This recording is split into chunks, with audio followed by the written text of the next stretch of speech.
नमस्कार दोस्तों, मेरा नाम है सुखदेव और आप मेरा चैनल देख रहे हैं जॉब तक। दोस्तों आज हम बात करेंगे एक गवर्नमेंट जॉब के बारे में और ये जो वैकेंसीज आया है आपका Orissa hydro power corporation of India limited की तरफ से, जिसमें बहुत तरह की पोस्ट है और सभी पोस्ट के लिए अलग अलग क्वालिफिकेशंस है। आईटीआई के लिए है, डिप्लोमा के लिए है और बीबीटेक के लिए। तो सभी जानकारी इस वीडियो के माध्यम से आपको बताने वाला हूं, तो वीडियो को बिना स्किप किए इन तक जरूर देखें। वीडियो को एक लाइक करके अपने दोस्तों में भी शेयर करें, चैनल को सब्सक्राइब करके बेल आइकन को भी प्रेस करें। तो चलिए वीडियो को स्टार्ट करते हैं। तो जैसे दोस्तों आप यहाँ पर देख सकते हो, ये इसकी ऑफिशियल नोटिफिकेशन है। इसका दो नोटिफिकेशन रिलीज किया गया है। पहले जो नोटिफिकेशन है वो आईटीआई के लिए वैकेंसीज रहने वाली। दूसरी जो नोटिफिकेशन है उसमें आपका बीटेक और डिप्लोमा कैंडिडेट के लिए वैकेंसीज है। सबसे पहले अपन आईटीआई के लिए बात करेंगे, देन इसके बाद आप डिप्लोमा और बीटेक के लिए बात करेंगे। तो जैसे आप यहाँ पर देख सकते हो, ये इसकी ऑफिशियल नोटिफिकेशन है और ये जो वैकेंसीज आई है Orissa hydro power corporation limited की तरफ से, जो कि ऑल इंडिया कैंडिडेट के लिए इसमें वैकेंसीज रहने वाली है। एक गवर्नमेंट ऑफ उड़ीसा अंडरटेकिंग है, जो कि Orissa state public police housing and welfare corporation building के जो है यहाँ पर है। जॉब लोकेशन आपका जो रहेगी भुवनेश्वर आपका रहने वाली है और यहाँ इसकी पूरी डिटेल्स दिया गया, आप इनको चाहे तो रीड भी कर सकते हो।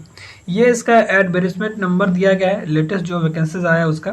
और इसका जो वैकेंसी रिलीज किया गया था वो आपका 4 अगस्त को रिलीज किया गया है। ठीक है, इसमें बहुत तरह से पोस्ट है, इसमें देख सकते हो। Requirement to the post of various technical non executive TNE की पोस्ट रहेगी, जिसमें आपका training electrical, training operator EI, electrician, lineman, mechanical training operator, mechanical fitter, welder training, crane operator training, wireman training and store keeper के training की vacancies रहने वाली है। Training complete होने के बाद आपको परमानेंट वैसे जॉब दिया जाएगा और इसमें ट्रेनिंग के दौरान भी काफ़ी अच्छे स्टाइपेंड आपको यहाँ पर देखने को मिल सकती है। ठीक है, तो चलिए एक एक चीज़ के बारे में बात करते हैं। सबसे पहले इसकी मेन डेट्स के बारे में बात करेंगे। तो इसका जो फॉर्म स्टार्ट होगी वो आपका 17 अगस्त से होगी। ठीक है, लास्ट डेट इसका फॉर्म भरने का वो आपका 14 सितंबर तक आप इसका जो फॉर्म भर सकते हो। और इसका एग्ज़ाम टेंटेटिव रखा गया है कि अक्टूबर और नवंबर की जो है बीच में आपका एग्जाम हो सकती है। ठीक है, तो ये सारी चीज़ें यहाँ पर दिया गया है। इंपॉर्टेंट डेट्स के बारे में फिर से एक बार रिपीट करता हूँ। इसका जो एग्ज़ाम फॉर्म अप्लाई होगा 17 अगस्त से और लास्ट डेट इस फॉर्म भरने का वो आपका 14 सितंबर तक आप इसका जो फॉर्म भर सकते हो। ठीक है, तो ये सारी चीज़ें यहाँ पर देख सकते हो।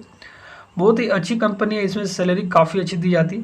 वैकेंसीज के बारे में बात कर लेते हैं।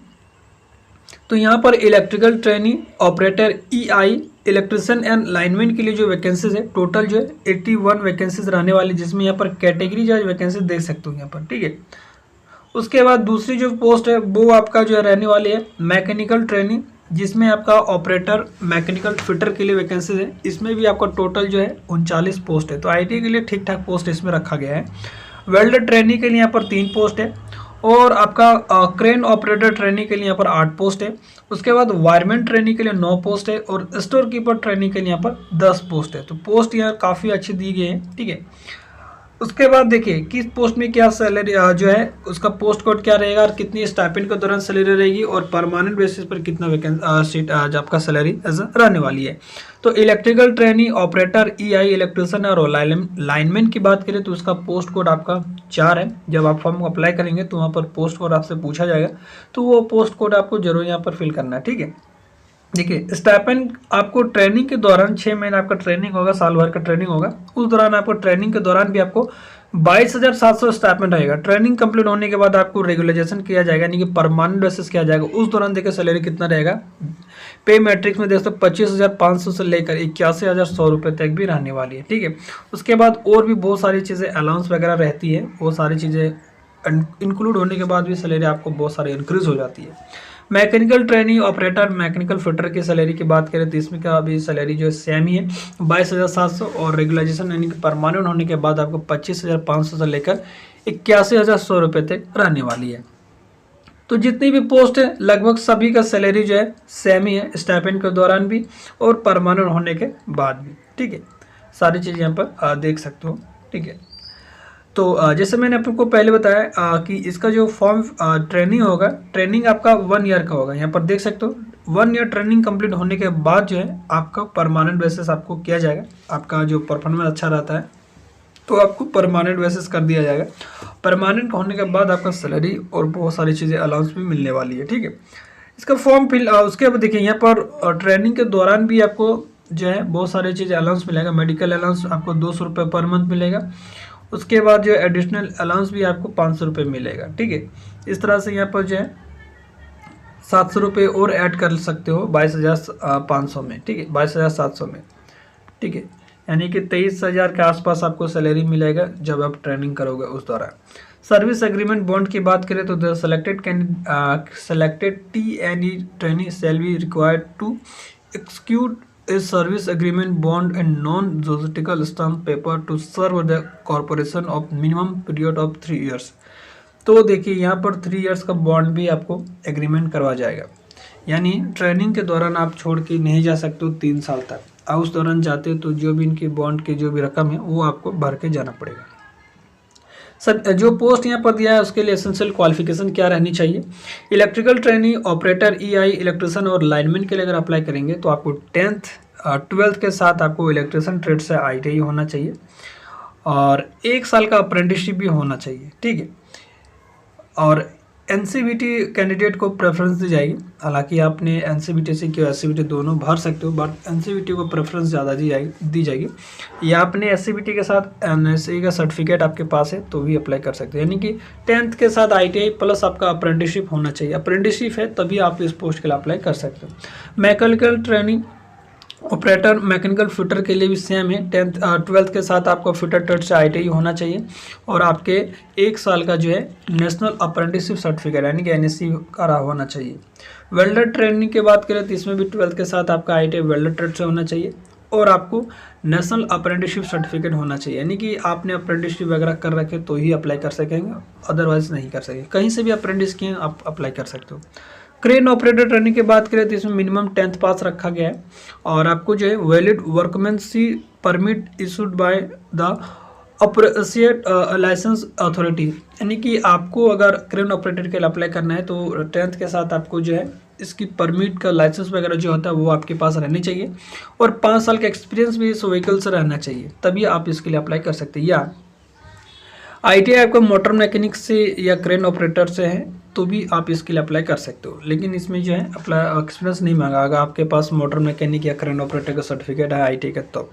वायरमैन ट्रेनिंग की बात करें तो 12th के साथ आपको वायरमैन ट्रेड से ITI होना चाहिए और साथ ही NSE का सर्टिफिकेट भी आपके पास रहना चाहिए। स्टोर कीपर के लिए मिनिमम क्वालिफिकेशन आपका ग्रेजुएट कॉमर्स रहना चाहिए और 1 साल का डिप्लोमा आपका कंप्यूटर एप्लीकेशन या इक्विवेलेंट फॉर रिकॉग्नाइज्ड यूनिवर्सिटी वगैरह से होना चाहिए। तो यानी कि अगर स्टोर कीपर के लिए अप्लाई करने का चाह रहे हैं तो आपको मिनिमम जो क्वालिफिकेशन ग्रेजुएट होना चाहिए वो कॉमर्स स्ट्रीम से रहना चाहिए और आपके पास जो है कंप्यूटर का जो कोर्स रहना चाहिए। ठीक है, एज की बात करें तो यहाँ काफ़ी अच्छी एज दिया गया है, मिनिमम 18 साल है और मैक्सिमम देखिए 38 साल दिया है, यानी कि 18 से लेकर 38 साल तक आप इसका जो फॉर्म भर सकते हो। साथ ही एज का रिलेक्शन मिलेगा, वो स्टेट वाइज को मिलेगा, बाकी अदर स्टेट्स अप्लाई करेंगे तो एज जनरल में आप आएंगे। ठीक है, ये सारे यहाँ दिया गया है। ठीक है, तो ये था जो है सिलेक्शन प्रोसेस के बारे में थोड़ी सी जानकारी लेते हैं। सिलेक्शन प्रोसेस आपका पार्ट 1 और पार्ट 2 के आधार पर होगा। पार्ट 1 में जो आपका 120 क्वेश्चन रहेगा, 120 में देखिए 40 नंबर क्वेश्चन जनरल का रहेगा जिसमें एटीट्यूड, क्वांटिटी एटीट्यूड और रीजनिंग, इंग्लिश और जनरल अवेयरनेस रहेगा। पार्ट 2 में आपका 80 क्वेश्चन रहेगा टेक्निकल से, जो ट्रेड आपके पास है वो ट्रेड से रिलेटेड आपको क्वेश्चन रहेगा। उसमें नेगेटिव मार्किंग भी है, 2.5 घंटे की आपको टाइम दिया जाएगा, CBT होगा। ठीक है, एग्जाम सेंटर्स की बात करें तो ये सारे आपको उड़ीसा में रहने वाले, जैसे भुवनेश्वर, कटक, राउरकेला, संबलपुर, ब्रह्मपुर, बॉयशोर, इस तरह से आपका उड़ीसा स्टेट में आपका जो है रहने वाले एग्जाम सेंटर्स। ठीक है, पेमेंट की बात करें तो आपको 500 रुपये लगेगा जनरल और OBC वगैरह के लिए, बाकी जो कैटेगरीज कैंडिडेट हैं उनको जो 1 भी रुपये नहीं लगने वाला है। ठीक है, तो ये सारी चीज़ें दे दिया गया है, आप यहाँ पे अच्छा से रीड कर सकते हो।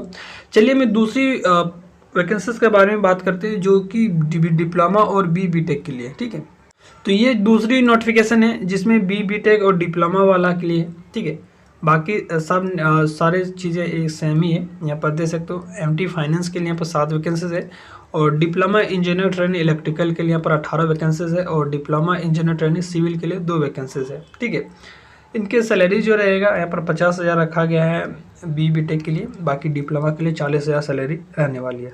डिप्लोमा का जो पोस्ट रहेगा यानी कि डेजिग्नेशन जो रहेगा जूनियर मैनेजर की रहेगा, बाकी असिस्टेंट मैनेजर BTech के लिए रहने वाली है।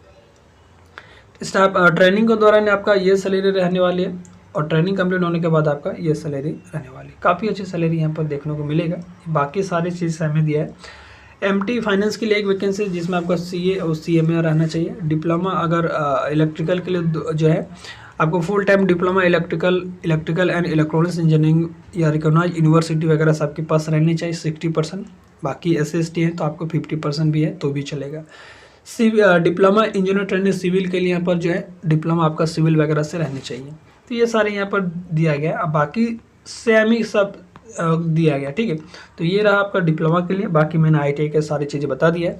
फिर भी आपके अंदर कोई डाउट्स रह जाती है तो कमेंट के माध्यम से पूछ सकते हैं। मिलते अगले वीडियो में, तब तक के लिए टेक केयर। जय हिंद, वंदे मातरम।